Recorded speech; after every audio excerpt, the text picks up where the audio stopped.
दोस्तों नमस्कार। हमर पाठशाला की इस कक्षा में आपका स्वागत है। आज हम बात कर रहे हैं चैप्टर 3 शिकायत निवारण प्रणाली। शिकायत जो है किसी भी कारोबार का एक अभिन्न अंग है, चाहे वो बैंकिंग क्षेत्र हो, चाहे वो सरकारी अन्य दफ्तर हो, नगर निगम हो या और कोई भी दफ्तर है। सभी जगह जो है लोगों को, ग्राहकों को कुछ ना कुछ शिकायत होती है और स्वाभाविक प्रक्रिया है शिकायतें उत्पन्न होना। तो इसी तरीके से बीमा कारोबार में बीमा कंपनियों के खिलाफ ग्राहकों की शिकायतें जो हैं वो तरह तरह की रहती हैं। तो उसके निराकरण के लिए आईआरडीए द्वारा और सरकार द्वारा विभिन्न स्तर पर जो है वो प्रावधान किए गए हैं, जिनको हम शिकायत निवारण प्रणाली के माध्यम से समझेंगे कि एक ग्राहक, बीमा से संबंधित ग्राहक, चाहे वो जीवन बीमा का ग्राहक हो चाहे साधारण बीमा का ग्राहक हो, अपनी शिकायतों का निराकरण किस तरीके से कर सकता है या कौन अधिकृत लोग हैं या उसके क्या प्रावधान है। तो इसे हम शिकायत निवारण प्रणाली कहते हैं। शिकायत निवारण प्रणाली में सबसे पहला जो शिकायत निराकरण का व्यवस्था होती है वो बीमा कंपनी के अंदरूनी होती है। यानी कोई भी बीमा कंपनी हो तो वो अपने अंदर भी एक व्यवस्था बना के रखती है उनके सक्षम अधिकारियों के पास कि अगर कोई ग्राहक को कोई शिकायत है बीमा कंपनी से या अपनी पॉलिसी से, तो वो सक्षम अधिकारी के समक्ष अपनी शिकायत प्रस्तुत कर सकता है और सक्षम अधिकारी उसका निर्णय लेने, उस पर उसका निराकरण करने का प्रयास करेंगे। अगर मान लीजिए कि उस कंपनी अगर उस शिकायत का निवारण नहीं कर पाती है या ग्राहक निराकरण से संतुष्ट नहीं है, तो उसके पास और भी विकल्प खुले हैं जहां पर वो शिकायत कर सकता है। सबसे पहला आईआरडीए, जो मैंने आपको शुरुआत में कहा था अपने पिछली कक्षा में कि इंश्योरेंस रेगुलेटरी डेवलपमेंट अथॉरिटी जो है वो शिकायत निवारण को भी सुनता है और भारत में जो बीमा कारोबार है उसको पूरी तरह से नियंत्रित करता है। तो उन्होंने शिकायत निवारण के लिए एक व्यवस्था बना के रखी है जिसे वो कहते हैं IGMS, integrated grievance management system, या हिंदी में इसको कहते हैं एकीकृत शिकायत प्रबंधन प्रणाली। यह व्यवस्था जो है ये आईआरडीए के वेबसाइट पे चलती है, पोर्टल पे। आप आईआरडीए के वेबसाइट पे जाइए और उसका एक लिंक यहाँ पर दिया हुआ है, complaints@irdA.gov.in। तो इस लिंक पे जब आप शिकायत करेंगे और उसका एक 155255 एक टोल फ्री नंबर भी है, इस नंबर पे भी आप सीधा शिकायत कर सकते हैं। तो आप अपनी शिकायत यहाँ पर अगर दर्ज कराएंगे तो आईआरडीए संबंधित बीमा कंपनी को तलब करेगा और आपकी शिकायत का निराकरण करने का पूरा प्रयास करेगा। तो ये एक व्यवस्था है, इंटीग्रेटेड ग्रीवियंस मैनेजमेंट सिस्टम। इसके बाद दूसरा जो है उपभोग बीमा लोकपाल। बीमा लोकपाल जो है वो भारत सरकार के द्वारा स्थापित एक एजेंसी है या संस्था है जो बीमा संबंधित जो शिकायतें हैं उसके निराकरण के लिए बनाई गई हैं। जैसे बैंक लोकपाल होता है वैसे ही बीमा लोकपाल भी है। तो इसमें लोकपाल जो है इसको अंग्रेजी में इंश्योरेंस ऑम्बुड्समैन कहते हैं। लोकपाल बीमा धारक और बीमा कंपनी की आपसी सहमति से संदर्भ में शर्तों के भीतर एक मध्यस्थ और परामर्शदाता के रूप में कार्य कर सकता है। यानी जो बीमा लोकपाल होते हैं वो सामान्य तौर पे जज होते हैं जो रिटायर्ड होते हैं, सरकारी जज। और भारत में कुल 17 बीमा लोकपाल के कार्यालय हैं, ये याद रखिएगा, 17 बीमा लोकपाल हैं। और जो मध्य प्रदेश और छत्तीसगढ़ जहाँ पर अपन हैं, तो यहाँ पर बीमा लोकपाल का जो कार्यालय है वो भोपाल में है। यानी जो छोटे राज्य हैं उनके खुद के नहीं है, आसपास के बड़े राज्यों के साथ उनको जोड़ दिया गया है। और मध्य प्रदेश और छत्तीसगढ़ का कोई भी व्यक्ति अगर बीमा से संबंधित कोई शिकायत है तो वो भोपाल के बीमा लोकपाल को शिकायत कर सकता है। यानी अपने अपने क्षेत्र का, मतलब हर बीमा लोकपाल का अपना क्षेत्र अधिकार होता है। वो अपने क्षेत्र के ही शिकायतों को सुनेगा, बाहर के क्षेत्रों को या दूसरे प्रदेशों की वो सुनवाई नहीं कर सकता। तो ये हो गया है ना। और शिकायत को स्वीकार या अस्वीकार करने का लोकपाल का निर्णय अंतिम होगा। ठीक है, ये अब बीमा लोकपाल के पास शिकायत की जा सकती है, उसकी कुछ कंडीशंस है। शिकायतकर्ता को ने बीमा कंपनी को एक लिखित शिकायत की थी तथा उसमें बीमा कंपनी ने कदम उठाया था, शिकायत को अस्वीकार कर दिया था, शिकायत को बीमा कंपनी द्वारा शिकायत प्राप्त किए जाने के 1 माह के भीतर कोई जवाब नहीं मिला। मतलब अगर ऐसी चीजें होती है, जैसे मैंने शुरुआत में कहा कि बीमा कंपनी का अपना एक शिकायत निवारण का एक मैकेनिज्म है। अगर आप उससे संतुष्ट नहीं है या उसके आपको को जवाब नहीं दिया जा रहा है तो आप बीमा लोकपाल के पास जा सकते हैं। शिकायतकर्ता बीमा कंपनी द्वारा दिए गए जवाब से संतुष्ट नहीं है, शिकायत बीमा कंपनी द्वारा अस्वीकृत की तिथि से 1 वर्ष के भीतर की गई है और शिकायत किसी भी अदालत या उपभोक्ता फोरम या मध्यस्थता में लंबित नहीं है। यानी अगर बीमा कंपनी ने आपके शिकायत को अस्वीकार कर दिया है तो आप उसे 1 वर्ष के भीतर आपको ये बीमा लोकपाल के पास जाना पड़ेगा। कोई भी दूसरे कोर्ट ऑफ लॉ में ये केस ना हो। जैसे मान लीजिए कि आप किसी अदालत में अगर बीमा कंपनी के खिलाफ कोई मुकदमा दायर कर दिए हैं, तो फिर बीमा लोकपाल इसकी सुनवाई नहीं करेगा। और बीमा लोकपाल के पास शिकायत करने के लिए दो तीन चीज़ें और प्रमुख होती हैं। एक, शिकायत लिखित में करना जरूरी है, ये याद रखिएगा, ये कभी कभी पूछता है। और दूसरा, इसमें कोई फीस इत्यादि नहीं लगती है, यानी ये फ्री ऑफ कॉस्ट है, पूरी तरह से मुफ्त है ये सुविधा। तो बीमा लोकपाल, अब ये इसमें जो प्रश्न आएंगे तो उसमें हम और एडिशनल चीज़ें आपको बताएंगे। और तीसरा एक व्यवस्था होता है दोस्तों, उसको कहते हैं उपभोक्ता संरक्षण अधिनियम। उपभोक्ता संरक्षण अधिनियम जो है वो 1986 में यह एक्ट आया था, या मतलब कानून आया था। इस कानून के तहत कोई भी उपभोक्ता, की परिभाषा यहाँ पर यह है कि अगर आप किसी वस्तु या सेवा के बदले अगर आप भुगतान दे रहे हैं तो आप उसके उपभोक्ता कहलाएंगे। यानी अगर आप मान लीजिए इलाज करवाने के लिए आप किसी अस्पताल में भर्ती हुए, अगर उसके बदले में आपने फीस दी, यानी अगर प्राइवेट अस्पताल है तो आप उस अस्पताल के लिए आप उपभोक्ता हो गए, ठीक है। आपको अगर कोई शिकायत होती है अपने इलाज से संबंधित, तो आप कोर्ट में उपभोक्ता संरक्षण अधिनियम के तहत आप अपना वाद प्रस्तुत कर सकते हैं। और अगर सरकारी अस्पताल में आपने इलाज कराया जहाँ पे कोई फीस नहीं लगती, तो इस अधिनियम के तहत आपको संरक्षण नहीं मिलेगा। यानी स्पष्ट हो गया।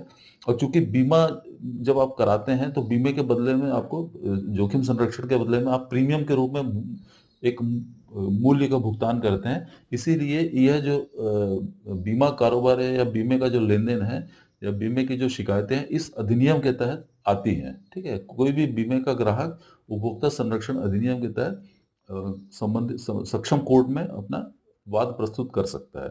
अब बीमा जो उपभोक्ता संरक्षण अधिनियम है, इसमें तीन तरह के कोर्ट होते हैं, है ना। एक जिला स्तर पे होता है, और एक राज्य स्तर पे होता है, और एक राष्ट्रीय स्तर पे होता है, ठीक है। तो ये याद रखिएगा कि जिला स्तर, राज्य स्तर और राष्ट्रीय स्तर पर इसको जिला फोरम कहते हैं, और राज्य फोरम कहते हैं, और राष्ट्रीय आयोग कहते हैं। तो इसमें क्या है कि हर कोर्ट की अलग अलग लिमिट है कि जिला फोरम जो है वो कितने तक की शिकायत सुन सकता है। जिला उपभोक्ता फोरम का जो लिमिट है वो करोड़ है, और राज्य का 10 करोड़ तक है, और 10 करोड़ से ऊपर का अगर कोई वाद है तो वो राष्ट्रीय फोरम पे सुना जाएगा। यानी मान लीजिए जैसे आपका अगर पॉलिसी अगर मान लीजिए 5 करोड़ की है, या कोई आपने मकान खरीदा जिसमें 5 करोड़ का मकान है और वो विवाद हो गया, तो आपको राज्य फोरम में उसका शिकायत करना पड़ेगा, है ना। और अगर आपका प्रॉपर्टी अगर मान लीजिए 12 करोड़ का है, तो आपको राष्ट्रीय स्तर पे उस पर जाना पड़ेगा। तो ये उस उपभोक्ता संरक्षण अधिनियम का संक्षेप में मैंने आपको बताया। अब इसको अपन जब और विस्तार से समझेंगे तो, अब जैसे जिला कंज्यूमर फोरम के निर्णय के अनुसार से असंतुष्ट रहने पर अपील कहाँ की जा सकती है? राज्य आयोग में। तो अब जैसे जिला फोरम में अगर आपके खिलाफ आपने कोई वाद प्रस्तुत किया या केस लगाया, और मान लीजिए कि आप जिला उपभोक्ता फोरम के ऑर्डर से संतुष्ट नहीं है, तो आप उसकी अपील राज्य में कर सकते हैं, ठीक है। और अगर राज्य से आप संतुष्ट नहीं है तो आप राष्ट्रीय स्तर पे कर सकते हैं। दूसरा, कौन बीमा शिकायत सूचना का केंद्रीय भंडारण है? आईजीएमएस, यानी बताया ना, इंटीग्रेटेड ग्रीवेंस मैनेजमेंट सिस्टम। जन शिकायत निवारण 1998 किसके द्वारा लाया गया था? ये केंद्र सरकार द्वारा। इसी शिकायत निवारण कानून जो है, अधिनियम 1998, इसी के तहत जो है वो बीमा लोकपाल की स्थापना हुई थी, ये याद रखिएगा। बीमा लोकपाल की स्थापना जो है 1998 में इस अधिनियम के तहत की गई थी। जन शिकायत निवारण कानून 1998 के द्वारा कौन सी प्रणाली बनाई गई? ये बीमा लोकपाल। जन शिकायत निवारण कानून 1998 के तहत बीमा लोकपाल कौन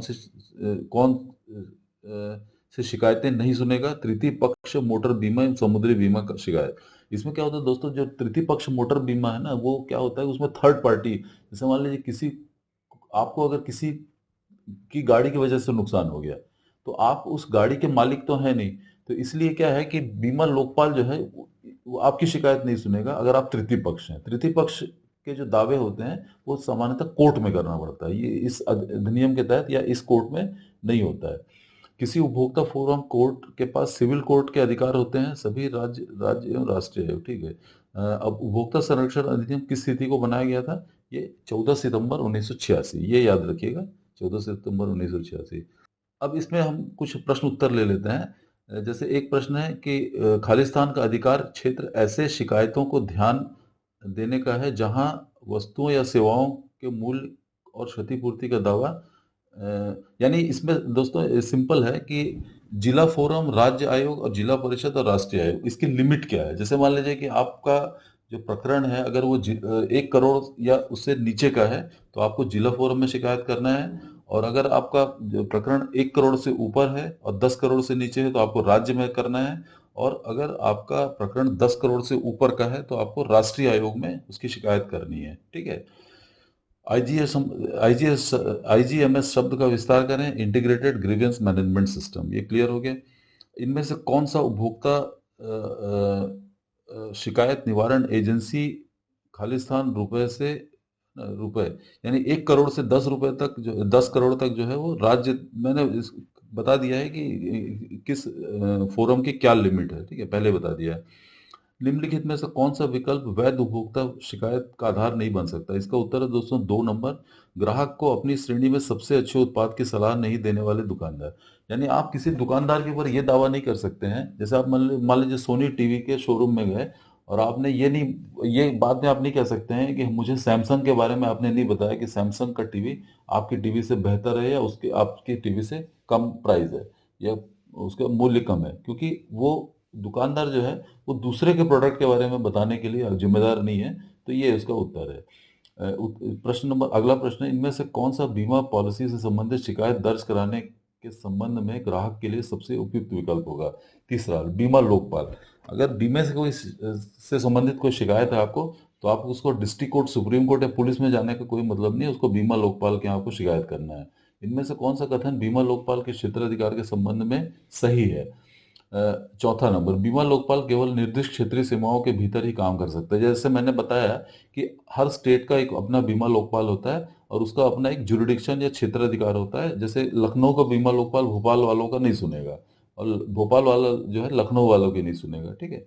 बीमा लोकपाल के पास शिकायत कैसे की जाएगी? लिखित में की जाएगी और इसका कोई फीस नहीं है, ये मैंने बता दिया। इसका अगला है आठवां। आठवां है, एक बीमा लोकपाल से संपर्क करने की समय सीमा क्या है? जिस तारीख को आपका शिकायत को अस्वीकृत कर दिया गया है या दावे को अस्वीकृत कर दिया गया है, उस तिथि से 1 वर्ष के भीतर आप बीमा लोकपाल के पास शिकायत कर सकते हैं। यानी इसका उत्तर होगा तीसरा, बीमा कंपनी द्वारा शिकायत की अस्वीकृति के 1 वर्ष के भीतर। अगला प्रश्न है 9वां, इनमें से कौन सा लोकपाल के पास शिकायत करने के लिए के पूर्व आवश्यकता नहीं है? तीसरा, शिकायतकर्ता को लोकपाल से पहले उपभोक्ता फोरम में संपर्क करना चाहिए। नहीं, मतलब कोई भी कोर्ट में अगर आप चले गए, जो उपभोक्ता फोरम हो, चाहे जिला न्यायालय में हो, चाहे हाई कोर्ट में, सुप्रीम कोर्ट में, उसके बाद बीमा लोकपाल आपकी उस शिकायत को नहीं सुनेगा, क्योंकि कोर्ट में वो मामला विचाराधीन है। ठीक है। अगला प्रश्न है, क्या लोकपाल के पास शिकायत दर्ज कराने के लिए कोई फीस शुल्क का भुगतान करना पड़ता है? नहीं।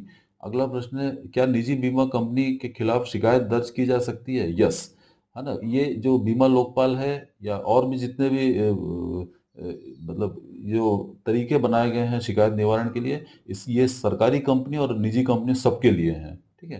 तो दोस्तों, यहाँ पर ये चैप्टर समाप्त होता है। उम्मीद करते हैं कि आप इसको बेहतर समझ पाए होंगे, और अधिक जानकारी के लिए आप जो है और लिटरेचर आपके पास हो या वीडियोस हैं, आप उसको देखिए और समझिए, और आपके जो सीनियर्स हैं उनसे भी डिस्कस कीजिए। ठीक है, आपके जो स्पॉन्सर्स हैं।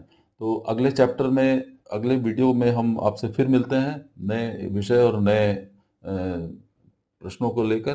तब तक के लिए नमस्कार, थैंक यू।